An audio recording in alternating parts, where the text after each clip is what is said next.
अस्सलाम नाज़रीन, प्रोग्राम आज की बात के साथ मैं हूं इम्तियाज मीर। खवातीन का आलमी दिन 1908 से न्यूयॉर्क के अंदर और 1911 से ये मार्च की शुरुआत होती है। खवातीन अपने हुकूक के लिए जहां उजरत और जहां उनको वोट का हक 1920 से अमेरिका के अंदर उनको वोट का राइट दिया गया। खवातीन के हवाले से जब भी बात की जाती है खुद मुख्तियारी की, हमेशा कहा जाता है मगरिब का एजेंडा है, यह फहाशी है। बाहर के एजेंडे को लेकर भी बात की जाती है, तालीम और सेहत की बात की जाती है, तो बार बार कहा जाता है कि इस एजेंडे के पीछे कुछ और कुव्वतें हैं। 52% आबादी आज भी, अगर बाहर की रिपोर्ट्स, पाकिस्तान की अपनी रिपोर्ट्स देखी जाए, 21% खवातीन जो 18 साल से कम है उनकी शादी करवाई जाती है अपने मुल्क के अंदर। समाजी, सियासी, जमहूरी हक जितने मर्द को दिए गए, खवातीन को भी इतने दिए जाएं। अगर बात की जाती है तो मर्द हजरात, मेल डोमिनेंट सोसाइटी सीख पा हो जाते हैं, कहते हैं कि नहीं, खवातीन को अगर कहा जाता है कि आए आप पहले चलें, गाड़ी की पहली सीट पे बैठें, लेकिन जहन की खिड़की कब खुलेगी, बराबरी के हुकूक कब दिए जाएंगे, जिनसी तशद्दुद तकरीबन 80-90% मुल्क के अंदर, ह्यूमन राइट्स कमीशन की रिपोर्ट्स आप पढ़ लें, एसिड अटैक के हवाले से रिपोर्ट्स आप पढ़ लें, आपके सामने होगा। भारत भी हमसे आगे है अगर आप रिपोर्ट्स पढ़ें। वर्ल्ड इकोनॉमिक फोरम की जेंडर गैप की रिपोर्ट पढ़ने भी हम बहुत पीछे हैं दुनिया से। और मेरा जिस्म मेरी मर्जी, इसके ऊपर एक बड़ा तूफान बरपा हुआ है। क्या मेरा जिस्म मेरी मर्जी, इस पे मर्द की मर्जी चलेगी? इसके ऊपर इतना क्यों खौफ है? और माशी सियासी सूरत यार, आज बिलावल साहब ने फिर तनकीद बनाई है गवर्नमेंट के ऊपर, वफाकी हुकूमत के ऊपर। इसी के ऊपर जरूर बात करेंगे। हमारे गेस्ट ने से रियाज हुसैन शाह साहब, पीपी रहनुमा है, एडवाइजर टू सीएम है, स्पेशल असिस्टेंट टू सीएम है। मैं आपको वेलकम करता हूं अपने प्रोग्राम में। उसी के साथ मोहतरम जनाब दीवान सचल साहब, पीटीआई के एमपी हैं, माइनॉरिटी विंग प्रेसिडेंट भी रह चुके हैं पीटीआई के। मैं सर आपको वेलकम करता हूँ अपने प्रोग्राम। रिदा सैफी साहब सीनियर इनकम पर्सन है, सीनियर जर्नलिस्ट है, बड़ी वोकल है, मैं आपको वेलकम करता हूँ अपने प्रोग्राम। सर रियाज हुसैन साहब, आज खवातीन का आलमी दिन है और इस हवाले से बड़ी तनकीद भी की गई है, लेकिन जो इश्यूज हैं, सेहत, तालीम, ये पीछे रह गए हैं, मार्च आगे चला गया है, क्या वजह है? बिस्मिल्लाहिर्रहमानिर्रहीम। इम्तियाज साहब, पहले तो आपकी बड़ी मेहरबानी आपने इनवाइट किया अपने शो में। और ख़वातीन का अपने आज तो उनका आलमी दिन है और हुकूक के लिए अपने जदोजहद के लिए जो है पूरे दुनिया में इनका वुमेन्स डे जो आज मनाया जा रहा है। और उससे मैं अपनी पार्टी के तवज्जुह से बात करूंगा तो हमारी पाकिस्तान पीपल्स पार्टी ने सबसे पहले बिलावल भुट्टो जरदारी साहब और हमारी पूरी पार्टी ने सपोर्ट किया है ख़वातीन के दिन को। और जो इश्यूज की आपने शायद बात की थी, अब क्या अभी आपने बताया था? हाँ, इश्यूज जो सेहत, तालीम, ये सारे इश्यूज जो हैं ये पीछे रह गए हैं। देखिए, वो तो एक तो हमारा मुल्क में थोड़ी सी बात आपको कहूँ, जो कमर साहब और इनका इशू, ये जो मारवी सलमान का उठा था, उसको बड़ा ही मीडिया ने हाईलाइट कर दिया। तो जाहिरी बात है, थोड़े वो उनको ज़्यादा हाईलाइट कर दिया तो इश्यूज पीछे चले गए, मगर जाहिर उस पर बात तो करनी चाहिए हमें। तो पहले जैसे जो आज का टॉपिक है, आज का दिन है, उस हवाले से मैं बात करूंगा। हमारी मोहतरमा बेनज़ीर भुट्टो साहिबा पाकिस्तान की पहली और मुस्लिम उम्मा की पहली वज़ीर आज़म थी, वो भी खातून थी। हमारी पार्टी पाकिस्तान पीपल्स पार्टी ने स्पीकर भी कौमी असम्बली जो है वो भी हमको एजाज़ जाता है पाकिस्तान पीपल्स पार्टी ने दिया। जो ख़वातीन के हुकूक पे भी सबसे ज़्यादा या लेजिस्लेशन भी हुई सिंध असम्बली में, वो भी पाकिस्तान पीपल्स पार्टी को सहरा जाता है। तो ऐसे बहुत सारी बातें हैं। अभी भी अगर ख़वातीन के लिए हम बोलते हैं तो वो पाकिस्तान पीपल्स पार्टी और बिलावल भुट्टो जरदारी साहब बोलते हैं उनके हक के लिए। हम चाहते हैं कि उनको बराबरी का हक मिले, उनको जो उनके बुनियादी हक हैं, या जैसे सिंध में या और पाकिस्तान के हिस्सों में ऐसे इशूज़ होते हैं, उनको भी काफ़ी सतह पे जो है रोकथाम भी हुई है, जैसे कारोकारी हो गई या ऐसे बहुत सारे इश्यूज हो गए। अब ना होने के बराबर केसेस हैं ये। और जो आप अभी कह 2015 से लेकर 2019 पे ऑनर किलिंग के 5000 खवातीन की डेथ हुई है। 5000। देखें, लेजिस्लेशंस हुई, कम उम्री की शादी, सब हुकूमतें, चाहे वफाकी हुकूमत, चाहे सिंध हुकूमत, कोई भी, सब हुकूमतें नाकाम गई हैं। नहीं, अभी तो कंट्रोल बहुत हुआ है फिर मैं आपको फिर ये आपको बता रहा हूँ, ये तो रजिस्टर्ड जो चीजें इस साल में ज्यादा कंट्रोल हुआ है, इस पे कम वाकयात हुए हैं, मानते हुए हैं, मगर पहले से कम हुए हैं। और जैसे प्री मैच्योर मैरिज वगैरह का भी बिल आया था, उसमें जो है 18 साल जब तक NIC बना हुआ नहीं है उससे पहले शादी नहीं हो सकती। अगर कोई बता दे तो उस पर कार्रवाई होती है। तो ऐसे बहुत सारे कानून हैं हमारे पास, हमारी सिंध गवर्नमेंट इन पे बात करती है और उस पे इम्प्लीमेंट भी करा रही है। ठीक है दीवान साहब, क्या वजह है, कौन सी चीजें हैं जो खवातीन की जब भी खुद मुख्तियारी की जब भी बात आती है तो एक तूफान बर्पा हो जाता है कि बाहर का एजेंडा है, बाहर की चीजें हैं। आपकी गवर्नमेंट, आपके वुजरा इस चीज के ऊपर, खवातीन मार्च हुआ, आपके वजीर फैसल मिनिस्टर है, आप सेनेटर हैं, उन्होंने कहा है कि वक्त का ज़िया है। आपके फिरदौस आशिक आवन करें कि नहीं, इससे फसाद होगा, क्या होगा इससे, क्यों ये? जी बिस्मिल्लाह रहमान रहीम and once again thank you कि आपने मुझे यहाँ पे बुलाया। देखिए, आपने 2 मिनिस्टर्स के नाम ले लिए, 2 के मैं ले लेता हूँ, फवाद चौधरी और शिरीन मज़ारी।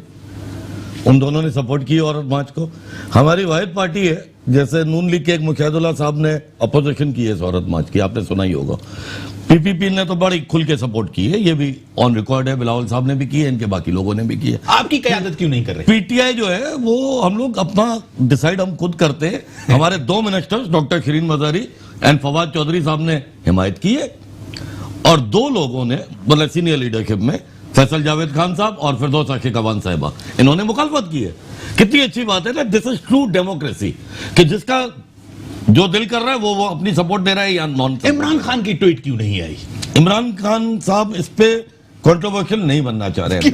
मैं आपको जवाब दे रहा हूं, कंट्रोवर्सी क्या है? इम्तियाज साहब मेरा जवाब सर जरूर। हाँ, आपने बिलावल साहब की तो मैसेज बड़ा क्लियर था, कुछ इनके, मैंने PPP के कुछ और लोगों का भी बड़ा मैसेज क्लियर सुना, लेकिन मजे की अच्छा, मौलाना फजलुर रहमान ने बिल्कुल अपोजिशन की है, बिल्कुल क्लियर बात है। अपना जमात इस्लामी ने बिल्कुल अपोजिशन की है, बिल्कुल क्लियर बात है। लेकिन बिलावल साहब उसी मौलाना साहब के जलसे में कंटेनर पे भी थे, जिसमें औरतों का अलाउ नहीं था आना। उस टाइम पे बिलावल साहब ने कंटेनर से किसी औरत की कोई सपोर्ट की बात नहीं की। उनकी आप तकरीर उठा के सुन लें, वो अलग चीज़ है, उन्होंने धांधली की बातें की, करप्शन की बातें की, लेकिन औरतों के ऊपर बात नहीं की। उस कंटेनर से, जिस कंटेनर से मौलाना फजलुर रहमान ये कह रहे थे कि यहाँ पे औरतें नहीं आएंगी, तो कंट्रोवर्शियल तो लोग हैं। सर आपके धरने में खवातीन थी, बड़ी सब कुछ थी, हाँ था ना, लेकिन इस मार्च को क्यों नहीं सपोर्ट? मैं बताता हूँ, अभी तो आपको दिया कि हम कर रहे हैं सपोर्ट। सर क्या आपकी क़यादत कहां कर? मेरी क़यादत क्या, doctor Shireen Mazari human right minister है हमारी। स्टेटमेंट है आज, आज ही जो फिरदौस आशिक अमान का है। अरे तो डॉक्टर शिरीन मज़ारी क्या अपना गवर्नमेंट लेवल पे क्यों नहीं? वो गवर्नमेंट की नहीं है तो क्या हुआ, मेरे घर की है? इंफॉर्मेशन मिनिस्टर है सर जी, इंफॉर्मेशन मिनिस्टर, वो ह्यूमन राइट मिनिस्टर है डॉक्टर शिरीन मज़ारी। साहब का ट्वीट क्यों नहीं आ रहा? किसका? इमरान खान का। अब इमरान खान साहब का ट्वीट क्यों नहीं आ रहा है, इस पर मैं आपको जवाब दूंगा। क्या वजह है? हुकूमत कंफ्यूज क्यों है? क्या वजह है इससे, क्यों पीछे हट रही है?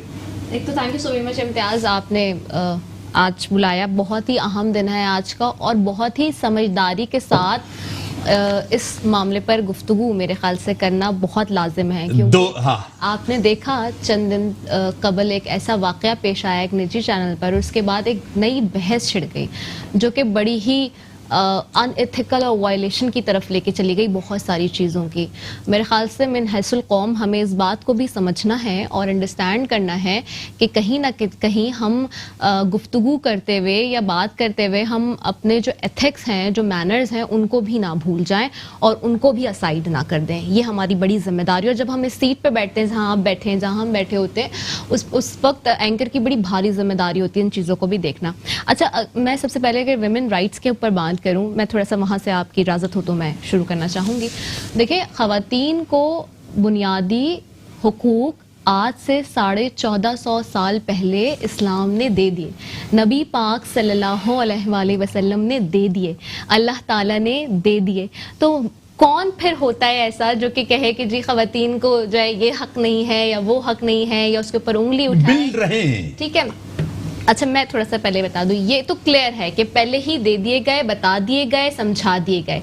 अब उसकी एग्जीक्यूशन जो करना होती है किसी भी काम की, चाहे वो ख़वातीन के हुकूक हो या फिर कोई और भी मामला हो, आपको भी बेहतर तरीके से पता है ये हुकूमतों का काम होता है। ये जो बरसर इक़्तिदार जो इस वक्त जो आपके हुक्मरान होते हैं, ये उनकी जिम्मेदारी होती है कि वो उसकी एग्जीक्यूशन उसकी इम्प्लीमेंटेशन, उसको नाफिज किस तरीके से करवाएंगे। दूसरा ये कि जहाँ पे जेंडर इक्वालिटी की बात हो रही है, आपने रिपोर्ट देखी होगी ख़वातीन के आलमी दिन पर, पिछले साल भी और इस साल भी हमने देखा पाकिस्तान का नंबर इस वक्त तकरीबन 180वें नंबर पर आ रहा है जेंडर इनइक्वालिटी में, जिसके मुताबिक, सर्वे के मुताबिक, इंटरनेशनल मीडिया ये कहता है और इंटरनेशनल रिपोर्ट्स आपके मुख्तलिफ सर्वे ये बताते हैं कि जी अगर एक जगह लोग काम कर रहे हैं तो उसमें 100 अगर एम्प्लॉइज हैं तो वहाँ ख़वातीन का जो रेशो है वो 10% है, यानी कि 8 या 10 उसमें ख़वातीन होंगी, बाकी ज्यादातर मर्द हजरात होंगे। तो यानी कि जेंडर इनइक्वालिटी तो यहीं से स्टार्ट हो गई ना। और फिर अब मैं थोड़ा सा हुकूमतों की तरफ आ जाऊं, कि पाकिस्तान पीपल्स पार्टी इसमें डेफिनेटली बड़ा सपोर्ट करती हुई नजर आई इस दफा हमें, और सिराजुल हक साहब ने भी बल्कि सपोर्टिव उन्होंने अपने जो है स्टेटमेंट्स आई। लेकिन 2-3 चीजों पे सपोर्ट उन्होंने नहीं कहा। लेकिन मेरा जिस्म मेरी मर्जी के ऊपर उनका बड़ा क्लियर मौक़िफ़ है कि नहीं, लेकिन मंशूर जो आप पढ़े 2020 का, उसमें कोई ऐसी चीज नहीं है मेरा जिस्म मेरी मर्जी से मुराद ये कि मैं तालीम हासिल करूं, मेरे ऊपर एसिड अटैक नहीं हो, वो जब मर्द ये नहीं चाहे कि जब मैं चाहूं आप बच्चा पैदा करें, ये वाली चीज नहीं हो, कंप्रोमाइज चीजें नहीं हो, लेकिन वो मेरा जिस्म मेरी मर्जी के ऊपर उनका मौक़िफ़ क्लियर है। माय बॉडी माय चॉइस पे बड़ा क्लियर मौक़िफ़ है। मेरा जिस्म यानी कि मर्द की मर्जी हो, क्या इसमें क्या इसमें खौफ क्या है? असल में देखें, बात मैं अभी उसी पे ही आ रही थी आहिस्ता आहिस्ता, इसलिए थोड़ा सा बुनियादी उस पर बेसिक जो बैकग्राउंड है वो देना बड़ा जरूरी था। तो एक तो ये इशू, फिर दूसरा ये कि पीपल्स पार्टी ने इसको सपोर्ट किया, लेकिन मैं हैरान, अदालत ने भी किया है, इस्लामाबाद हाई कोर्ट ने भी कहा है कोई गैर इस्लामी नहीं है, कोई इस्लाम को खतरा नहीं है। Yes, definitely we are very, जिसे हम कहते हैं कि बहुत हम शुक्रगुजार हैं कोर्ट्स के भी कि जी, थैंकफुल टू देम कि जी उन्होंने भी बड़ा सपोर्ट किया। लेकिन देखिए, आप एक बात जो बड़ी इंपॉर्टेंट थी, मैं हैरान हूँ इस बात पे जिस पे आप अभी जवाब दे रहे थे हमारे पीटीआई के दीवान सचल साहब भी, कि पीटीआई से लोगों को बड़ी एक्सपेक्टेशंस थी चेंज की, तब्दीली की, और पीटीआई जब आई तो आपने बिल्कुल सही कहा, जिस वक्त ये धरना कर रहे थे उससे ख़वातीन की बड़ी तादाद साथ थी और लेकर काफिले में आगे चले। लेकिन अगर इस वक्त आप मौजूदा सूरत हाल देखेंगे तो ख़वातीन बड़ी कम नजर आ रही हैं पीटीआई की आला क़यादत के आगे। अच्छा, दूसरा ये शीरी मज़ारी साहिबा का अच्छा वो आपने तस्करा किया, अगर यहाँ पे वाकई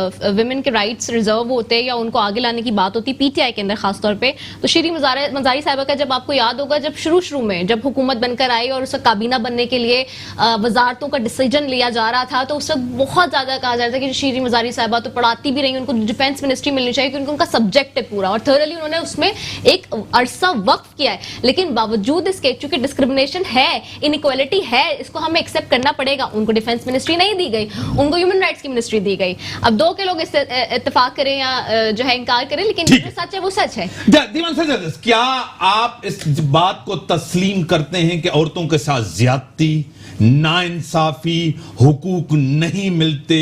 मारवी सरमद साहिबा के साथ जिस तरह की ज़बान इस्तेमाल की गई नहीं होनी चाहिए थी। आपकी क़यादत, आपके प्राइम मिनिस्टर, आपके कायद को एक ट्वीट करना चाहिए था उस चीज के ऊपर जिस पे उसने नहीं की।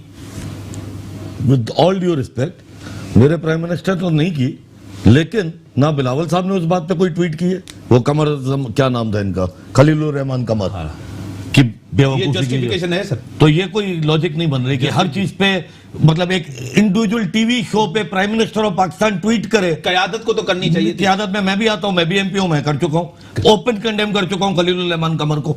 जबकि मारवी समद साहिबा हमारी लीडरशिप के लिए, मेरे प्राइम मिनिस्टर के लिए, आपके पाकिस्तान के प्राइम मिनिस्टर के लिए जो जबान और अल्फाज यूज कर चुकी है पहले, जो वो ट्वीट्स वो भी मेरे उस पर पड़ी है, वो भी हमने कंडेम किया था। लेकिन जो खलीलुर रहमान कमर ने हरकत की है, बहुत ज्यादा ज्यादती की है। किसी औरत के लिए, किसी मौजूद माशरे में ऐसे अल्फाज नहीं यूज करने चाहिए। मैंने इस पे ट्वीट यही की थी कि चाहे वो मारवी समद की तरह ही एक औरत हो, लेकिन औरतों का इतना हमने जरूर सीखा है अपने बड़ों से, अपने घर वालों से, कि हम हर औरत की इज्जत करते हैं। आज आयशा गुलेलाई, रेहाम खान, इन्होंने जो प्राइम मिनिस्टर साहब के लिए बातें की है वो भी ऑन रिकॉर्ड है। जो आपके लोगों ने इनके लिए इस्तेमाल वो मैंने नहीं की है, जो सोशल मीडिया के ऊपर मैं अपनी बात कर रहा हूं के लिए। अभी आप मेरे से बात कर रहे हैं, आपने कहा पीटीआई की लीडरशिप, आपके लोगों ने सोशल मीडिया के ऊपर। अरे भैया बात तो सुन लो ना। हाँ, इम्तियाज साहब, यू जस्ट पॉइंटेड आउट कि आपकी लीडरशिप में आप इंडिविजुअल नहीं है सर, मैं एमपी हूं पीटीआई का, आप party I am representing the party. अकेले नहीं है ना यार, again I am representing the party. आप अकेले की बात नहीं हो रही, मेरे अलावा बहुतों ने की है, मेरी पार्टी, आपकी गवर्नमेंट की बात हो रही है। मैं I am part of the government. आप है ना, आपकी ओवरऑल बात हो रही है ना, सिर्फ दीवान सचल नहीं है। अरे बहुतों ने किया। आप पीटीआई है, खलीलुर रहमान आपकी कमर को गवर्नमेंट कंडेम है। खलीलुर रहमान कमर को कंडेम करने में मेरे बहुत आपको औरतों से क्या खतरा है? आपकी पार्टी से को क्या खतरा मेरी है? पार्टी को कोई खतरा नहीं है, खुदा का नाम लो। यार, कैसी बातें कर रहे हो? औरत दे के हवाले से क्या, कोई खवातीन इश्यू नहीं के हवाले से क्या, कोई इश्यू नहीं है। क्या issue? अगेन ये जो स्लोगन बनाया है, मेरा जिस्म मेरी मर्जी, ये स्लोगन अमेरिका में 2011 में निकला था एबॉर्शन राइट्स के ऊपर। हाँ। कि औरतों को, क्योंकि वहां पे एबॉर्शन की राइट्स सही थी, तो उन्होंने लिखा था माय बॉडी माय विश, जिसको उन्होंने उर्दू में ट्रांसलेट कर सर अदालत ने कहा सर, कि मेरी उन्होंने बात तो- क्लियर कहा, मैं ब्रेक के बाद आऊं, ब्रेक का टाइम हो गया। अदालत ने कहा है कि उन्होंने प्रेस कॉन्फ्रेंस में क्लियर किया है कि मेरा जिस्म मेरी मर्जी से मुराद वो नहीं है। अदालत ने भी उनको मुस्तरद, पटिशन ही मुस्तरद कर दी। अगर आप पर्सनल बात कर रहे हैं, ब्रेक का टाइम नाज़रीन, ब्रेक का टाइम हो गया, ब्रेक के बाद आते हैं, इसको कंटिन्यू करते हैं। वेलकम बैक नाज़रीन। खवातीन को बराबरी के हुकूक, सेहत, तालीम, सब जितने मर्द को हक हैं, उस पे तो आप एग्री है ना, आपकी जमात सब नहीं, कुछ। मैं उस पर एक फिगर भी आपको देना चाह रहा हूँ। सिंध में 11 साल से पीपीपी की हुकूमत चल रही है और 52% बच्चे स्कूल के बाहर हैं। ये एक मैं आपको बड़ी छोटी फिगर देना चाह रहा हूँ। और उस पर पीटीआई ने पिछले 1.5 साल में, जो हमारी असेंबली जब से ऑन हुई है, हम लोग कोई 50-100 तकरीरें तो कर चुके हैं इसी पॉइंट पे। मेरी अपनी एक तकरीर है इस पॉइंट पे। मोस्ट इंपॉर्टेंटली जो हमारे रियाज साहब ने अभी एक बात की कि लेजिस्लेशन ऑन वुमेन राइट्स तो हुए हैं कुछ असेंबली में, बिल्कुल हुए हैं, and all credit to the Sindh assembly कि उन्होंने ये लेजिस्लेशन की है। The issue is implementation. Legislation के बाद होता है रूल्स ऑफ बिजनेस बनते हैं। हाँ, उस दिन हमारे एमक्यूएम के दोस्त हैं ख्वाजा इजहार साहब, उन्होंने जैसे असेंबली में ये बात पॉइंट आउट की कि 2010 से 199 बिल हो चुके हैं लेजिस्लेट, जिनमें रूल्स ऑफ बिजनेस सिर्फ 17 के बने। 2010 से 10 साल हो गए हैं, 199 बिल पास हुए, जिसमें रूल्स ऑफ बिजनेस सिर्फ 17 के बने हैं। सही, मतलब सिर्फ 17 बिल ऐसे हैं जो इंप्लीमेंटेशन स्टेज पे आए हैं। बाकी 182 किसी ड्रॉ में पड़े और इंतजार फरमाने। आपकी हुकूमत को कितने दिन हुए सर? 18 महीने। फेडरल गवर्नमेंट 18-19 महीने। अब वहां की आप कोई बात करें कि मुझे कोई बिल का नहीं पता। आपको बताऊं ना, मुझे नेशनल असेंबली के बिल का पता ही नहीं है। मैं आपसे क्या बहस करूं? मैं 18 महीने में मैं जहां का मेंबर हूं वहीं की बात करूंगा ना। मैं अब आप केपीके की बात करेंगे, मैं आपको कैसे जवाब दूंगा? देखें, ज़ैनब अलर्ट बिल 1 साल आपको लगा है उसको पास करवाने में। एक चीज, शीरी रहमा का बिल चाइल्ड मैरिज के हवाले से 7 महीने से नेशनल असेंबली में पड़ा है। आपकी गवर्नमेंट है, आप उसको सपोर्ट क्यों नहीं कर रहे? मैं यहां से बैठ के उसको सपोर्ट करूं? ना, आपकी गवर्नमेंट है। मैंने आपको पहले ही बोला उसमें क्या पिटफॉल्स है, मैं वहां बैठ के नहीं जज कर सकता। मैं कहता हूं मैं यहां बैठा हूं तो seriousness जज नजर नहीं। नहीं है। यार ये तो Seriousness कोई, नजर आपके पास आधा टाइम तो हमारे नेशनल असेंबली के मेंबर्स आते ही रहते हैं। संजीदगी नहीं है, संजीदगी क्यों नहीं है? दोनों गवर्नमेंट्स की। नहीं, आई डोंट एग्री। आप इनको blame कर रहे हैं। मैं बिल्कुल ब्लेम नहीं कर रहा था, मैं खाली एक पॉइंट ऑफ बता रहा था। मैं इनको ब्लेम नहीं कर रहा था। ठीक है शाह साहब, आपकी तरफ मैं आऊंगा। दोनों गवर्नमेंट्स आज भी मसाइल हैं, बढ़ रहे हैं मसाइल।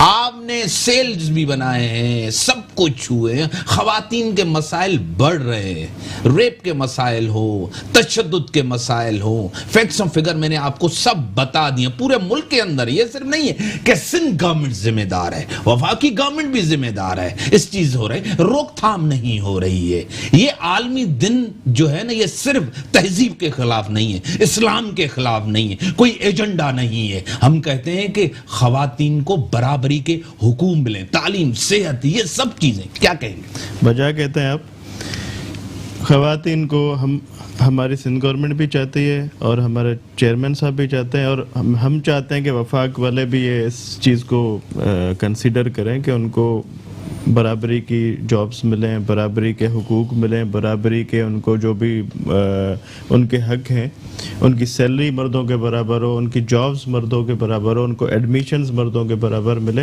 हम इस चीज़ को हम चाहते हैं कि वो हम इम्प्लीमेंट करें, और हम करना चाह रहे हैं, और इंशाल्लाह जल्दी इस चीज़ में हम कामयाब भी होंगे। और बहुत सारी चीज़ें हमने पाकिस्तान पीपल्स पार्टी ने औरतों के हवाले से की हैं, और सिर्फ पाकिस्तान पीपल्स पार्टी ने ही की है, और मेरे ख्याल में तो किसी ने नहीं की है। मेरे भाई एमपीए साहब हैं पीटीआई के, तो ये फरमा रहे थे, मगर पहले जब धरना चल रहा था तब तो हमारी औरतें, जो हमारी माएँ बहनें वहाँ पे थी इनके साथ धरने में, वो तो वहाँ पे डांसें कर रही थी, तब सब चीज़ जायज़ थी, तब वो उन पे कंडेम नहीं हो रहा था, तब कोई उसकी मुखालफत नहीं हो रही थी। और जब आज ये मार्च की बात आती है तो इनके कुछ लोग जो हैं वो अगेंस्ट हैं और कुछ जो हामी हैं। तो ये चीज़ तो एक क्लियर होनी चाहिए ना, जो आपने पहले बात की थी, मौक़िफ़ क्लियर होना चाहिए। मगर हम बात करते हैं औरतों के हुकूक की, उनके जो आप पहले भी आपने बताया, ऑनर किलिंग ज़ैनब की तरह बहुत सारे वाक़या हुए हैं, पहले केपीके में भी एक वाक़या हुआ है, ऐसे छोटे छोटे जो बच्चियों के साथ रेप्स होते हैं, या हमारे घर में काम करने वाली औरतें हैं उनके साथ मसाइल होते हैं। तो इन पे ये इनके हक़ है जिन पे हमें काम करना है, और इनके राइट्स हमें दिलाने हैं।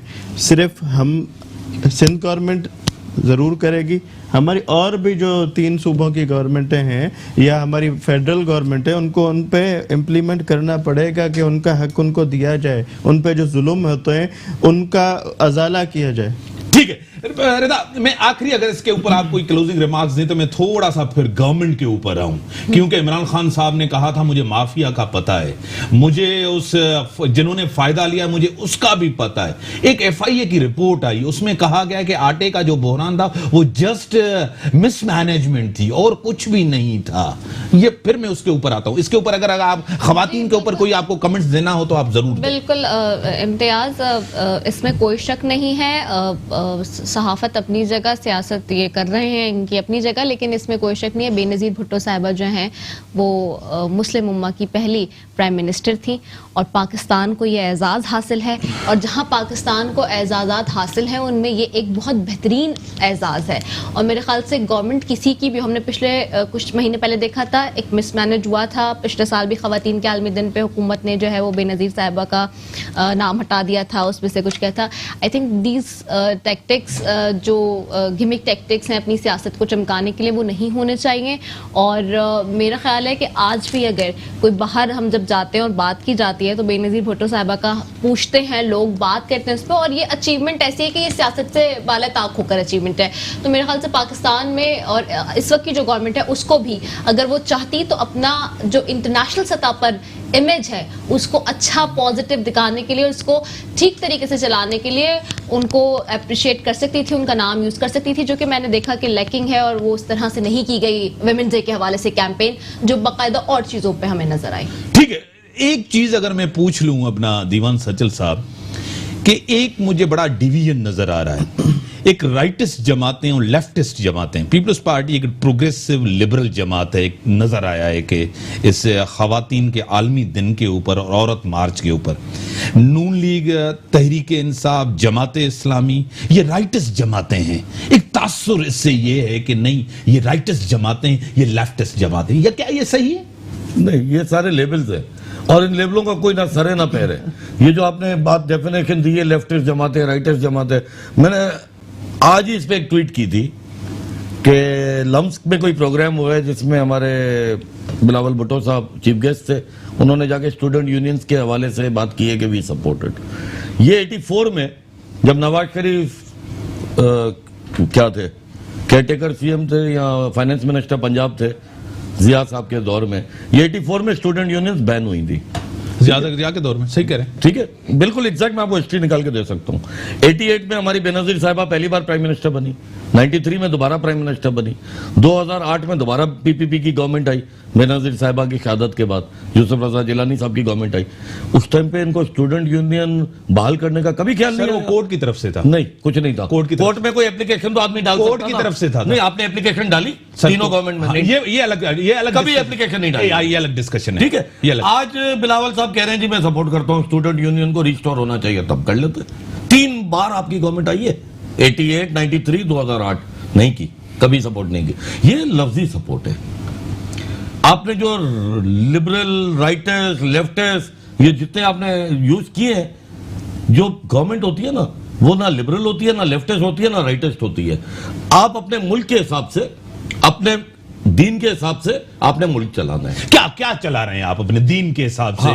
आइन के तहत आप क्या मुल्क चला रहे हैं? बिल्कुल सही। क्या औरत मार्च को क्या आइन तो आइन के खिलाफ है? क्या आइन के खिलाफ है? औरत मार्च बिल्कुल ना दीन के खिलाफ है, ना दीन के खिलाफ है। तो फिर आप कंफ्यूज क्यों हैं? मैं कब पार्टी का एक मौकिफ क्यों नहीं है? अरे भाई, क्योंकि डेमोक्रेसी है, पार्टी में हम झंडा नहीं चलाते सर, नहीं। कि सारे लोग हाँ करो, नहीं है सर, ऐसी कोई बात नहीं ना है। दीन के हमने खिलाफ छोड़ दिया है। ना आइन के खिलाफ है, ना मुआशरे के खिलाफ है, तो फिर कंफ्यूजन क्यों है? कोई कौन सी कंफ्यूजन है? तभी तो बिलावल साहब कह रहे। मीर साहब कंफ्यूजन आप जैसों के दिमाग में है, हमारे दिमाग में नहीं है। आप जो के जहन में, आपके दिमाग में है तो कंफ्यूजन। अब आपके सेनेटर कह रहे मेरे वक्त का सेनेटर- ज़ियान है, वक्त का ज़ियान है, फसाद फैला यार, रहे उनका हैं, ओपिनियन है। फसाद फैला अभी रहे आपने हैं, रियाज फसाद साहब ने- करार दिया गया है। सुन लो जवाब। रियाज साहब ने बड़ी अच्छी एक बात की जी, 2014 के धरने में ये हुआ, आज क्यों नहीं कोई सपोर्ट कर रहा? 2014 का जब धरना चल रहा था, सिंध असेंबली ने कंडेम किया था, उस धरने को कंडेम किया था, बिल पड़ा है। वो कह रहे हैं आइन, वो अरे जमहूरियत के खिलाफ अरे है। भाई सुन तो लो ना, मेरे पास रेजोल्यूशन हाँ, पड़ी है। मैं उसको कहता हूँ, हाँ, रेजोल्यूशन पड़ी है, मुझे भी पता, याद है। याद है। हाँ,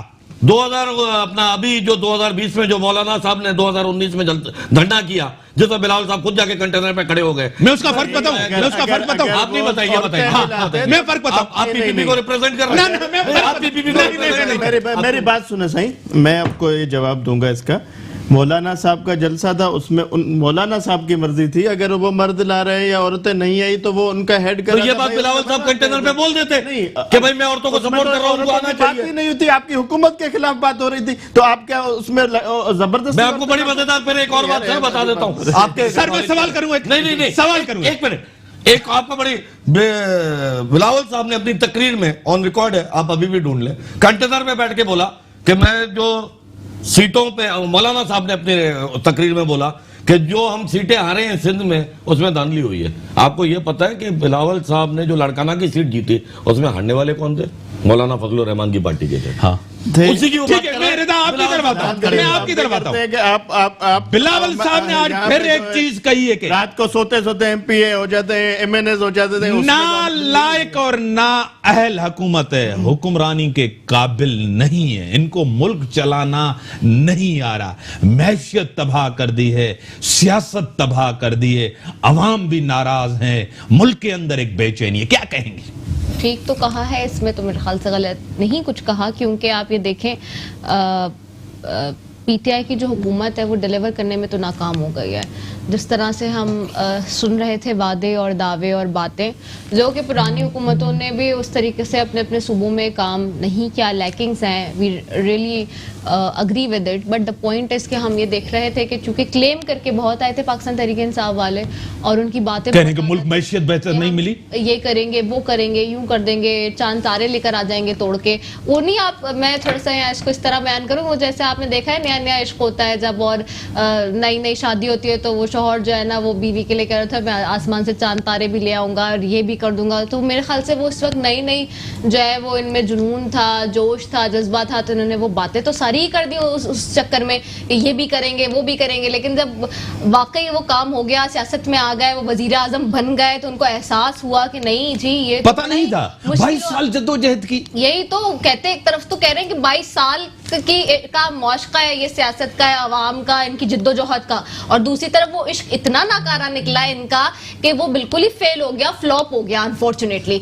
और दूसरा ये कि वजीर आजम साहब ने कल खुद ही कहा ना, आप देख लें स्टेटमेंट क्या है उनका, मेरे वुजरा तो वहां बैठे होते हैं आधे से ज्यादा कोसार मार्केट में इस्लामाबाद में, और ऐसे ऑफिस में बैठते ही नहीं है, ऑफिस में नहीं बैठते। और मैं ऑपोजिशन से ज्यादा अपने वुजरा के स्टेटमेंट से बहुत परेशान हूं कि मैं उठता हूं तो देखता हूं कि किसी ने कोई बयान दिया हुआ है, मुझे वो डिफेंड करना है, किसी ने कोई बयान दिया हुआ है, मुझे वो डिफेंड करना है। अब जब वजीर आजम खुद ये एक्सेप्ट कर रहा है, अग्री कर रहा है, और फिर एक और चीज आटे के मामले पे भी, और जब पेट्रोल के प्राइसेस के ऊपर भी सब जगह उन्होंने एतराफ करके तो कह दिया कि जी हमारी नाकामी है, नाअहली है, नालायकी है। इस पे आप क्या कह सकते हैं? क्योंकि मेरे ख्याल से अब इमरान खान साहब को ये सोचने की जरूरत है कि अब इतनी नाअहली नालायकी निकल आई है और टीम उनकी इतनी बुरी है, तो उनको इस बात का अंदाजा हो जाना चाहिए कि जिन लोगों पे वो भरोसा कर रहे थे, तकिया किए हुए थे, उन्होंने ही उनको ले डूबा। और खासतौर पे असद उमर साहब के, वो तो आपको मालूम है कि लोग कहते थे कि जी इनको तो पहले से बता दिया है और ये हो गया वो गया, और वो पहले से दावे करते रहते कि मैं तो बनूंगा तो फाइनेंस मिनिस्ट्री मिल जाएगी, हो जाएगा। उन्हीं को जब सब कुछ नहीं पता और वही फ्लॉप हो गए बीइंग अ फाइनेंस मिनिस्टर, तो फिर आप सोच लेना। ठीक है सर, खुद ही वजीर आजम ने तस्लीम किया है, खुद ही माफियाज हैं, फायदा उन्होंने उठाया, मुझे सब पता है, मैं किसी को नहीं छोड़ूंगा। मेरे वुजरा ऑफिस में कम, कोसार मार्केट में ज्यादा बैठते हैं, मेरे वुजरा मेरे लिए प्रॉब्लम पैदा कर रहे हैं। इसको तो आप तस्लीम करेंगे, इसको भी तस्लीम। एक चीज इसमें मैं और ऐड कर दूं, आपने वो रिपोर्ट भी पढ़ ली होगी जो कि कैटेगोरिकली आ गई है कि जहांगीर तरीन साहब का सालाना जो है वो 36 अरब का जो प्रॉफिट था वो अब 57 अरब पे पहुंच गया है। सो आप इमेजिन करें कि कितना गैलप का सर्वे भी आपके सामने, आप सोचेंगे उन्होंने क्या किया। ठीक है सर, और 4-5 चीजें आ गई दीवान के लिए यही टेस्ट केस है जो कि उनको बनाना है। दीवान सचल साहब, 4-5 चीजें आपकी तरफ आ गई। मैं तो भूल गया इनकी बातों में, 4-5 चीजें मैं तो आपके सारे सवाल ही भूल गया। मतलब आपने सवाल किया, इन्होंने बीच में इंटरप्ट कर दिया, ठीक है। कुछ समझा ही नहीं। खान साहब ने तस्लीम किया मेरे वुजरा कहां है, उन्होंने कहा है कि माफियाज हैं, मुझे पता है, FIA की रिपोर्ट आ गई है कि ये मिसमैनेजमेंट है। अब माफिया कहां, किसको पकड़ेंगे, किसको सजा देंगे, कब रिपोर्ट पब्लिक होगी, कब अवाम को बताएंगे, इसके पीछे कौन था, क्या हुआ, आप बताएं। 1947 में पाकिस्तान बना, उसको 73 साल आज हो चुके हैं, हमें गवर्नमेंट को 18 महीने हुए हैं। अब आप चाह रहे हैं जो इन्होंने 70 साल से बेड़ागर्क मुल्क का किया हुआ था वो हम आगे 1.5 साल में सही कर लें। मतलब खुदा ने जब अकल बांट रहे थे तो मुझे तो समझ नहीं आ रहा था कि लोग, ये खान साहब ने कहा है, खान साहब ने तो माना है ना, तो अच्छी बात है। एक आपको ऑनेस्ट प्राइम मिनिस्टर मिला है जो अपनी गलतियां मान रहा है। और आप क्या चाह रहे हैं प्राइम मिनिस्टर? सजा दूंगा। आप क्या, तो देंगे, कब देंगे? मतलब रिपोर्ट कब पब्लिक करेंगे? ये सारी चीजें होंगी।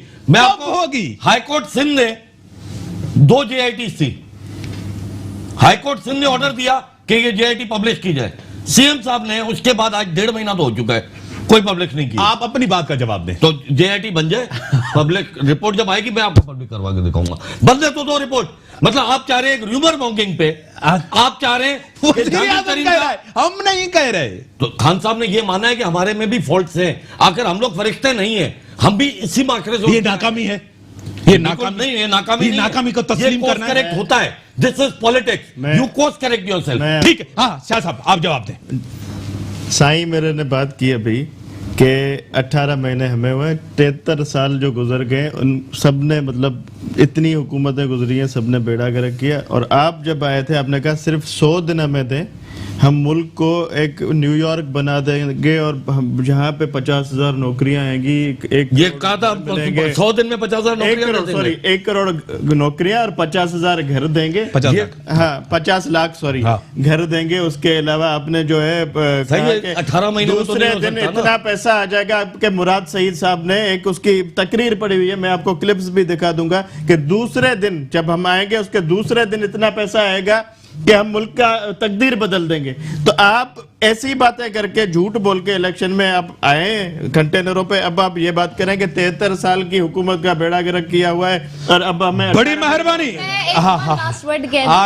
बड़ा हैरान हूँ ये बात सुन के कि अकल की बातें वो कर रहे हैं जो इस वक्त इतनी बेवकूफियों की बुलंदियों पर पहुंच गए हैं कि समझने से हम खुद भी कासिर हैं। जैसे साहिवाल की रिपोर्ट आ गई, ठीक है सही, ये टेस्ट केस था।